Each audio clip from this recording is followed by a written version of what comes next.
আমাদের সংস্কৃতি, আমাদের সংস্কার সর্বদা থাকবে আমাদের সাথে। ভারতের মহান গ্রন্থ আর কাব্যের সম্পূর্ণ সংকলন। সাবস্ক্রাইব করুন তিলক। নারায়ণ নারায়ণ নারায়ণ নারায়ণ নারায়ণ নারায়ণ।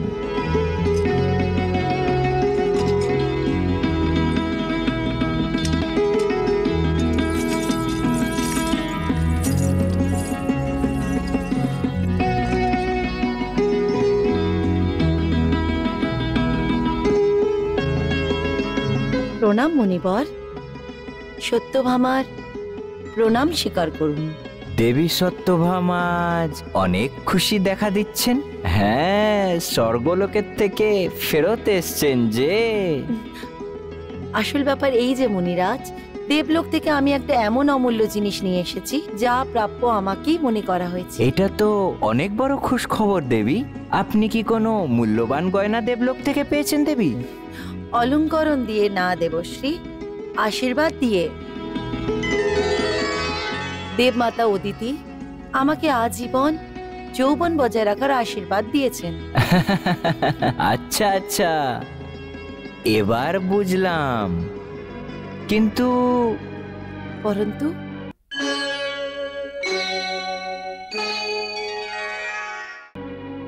পরন্তু কি?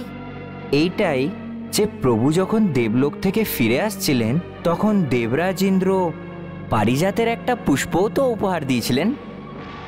পারিজাতের পুষ্প? হ্যাঁ, প্রভুর লীলাও অনেক বিচিত্র, কখনোই কারোর অসম্মান করে না। এই দিকে আপনাকে চিরজীবনের আশীর্বাদ করিয়ে দেন, আর অন্যদিকে দেবী রুক্মিণীকে পারিজাত পুষ্প উপহার স্বরূপ দেন। নারায়ণ নারায়ণ। কি? দ্বারকাদেশ পারিজাতের পুষ্প দিদিকে ভেট দিলেন? হ্যাঁ, পারিজাতের মহত্ব জানেন দেবী? যার কাছে এই পুষ্প থাকে ও সংসারের সমস্ত সম্পত্তি, সুখ, সন্তান, মান, যশ এবং কীর্তির অধিকার হয়। চিরজীবনের আশীর্বাদ তো যে কেউ প্রাপ্ত করতে পারে দেবী। দ্বারিকাধীশ স্বয়ং দেবী রুক্মিণীকে ওই পুষ্পটা ধারণ করতে বলেছেন, আর এইভাবে প্রভু নিজের দুজন পটরানীকে চিরজীবনের আশীর্বাদ দেন। আপকে চিরজীবন বজায় থাকার জন্য অভিনন্দন জানাই দেবী। বাহ প্রভু বাহ। নারায়ণ নারায়ণ।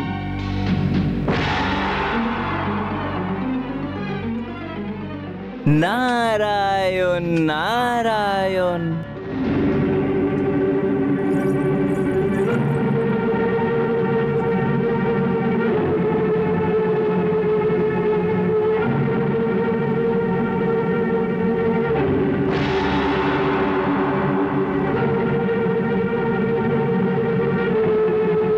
অনেক গর্ব ছিল না তোমার নিজের চিরযৌবন ফিরে পাওয়ায়? অনেক অহংকার ছিল তোমার। দ্বারকাদেশ তোমাকেই সব থেকে বেশি ভালোবাসেন। দেখে নিলে তো, এবার তো সত্যিকে স্বীকার করো, দ্বারকাদেশ ছলবাজ হচ্ছে, ছলবাজ। না, দ্বারকাদেশ ছলবাজ নয়। যদি উনি আমাকে সব থেকে অধিক প্রেম না করতেন তো আমাকে যুদ্ধতে সঙ্গে নিয়ে যেতেন না। তো তোমাকে কেন দেয়নি পারিজাতের পুষ্প? তুমি চোখের থেকে পট্টি খোলো সত্যভামা। সবচেয়ে অধিক রুক্মিণীকেই ভালোবাসেন, তোমাকে নয়। না, এই সমস্ত মিথ্যা। আমি তোমার কথায় আসবো না। আমাকে সব থেকে বেশি ভালোবাসেন। এটার কি প্রমাণ হচ্ছে? কি করে সিদ্ধ করবে তুমি? করব, অবশ্যই সিদ্ধ করব, পরন্তু কি করে? উনি রুক্মিণীকে তো একটাই ফুল দিয়েছেন, আর আমি ওনার থেকে পারিজাতের বৃক্ষ পৃথিবীতে আনিয়েই রাখব।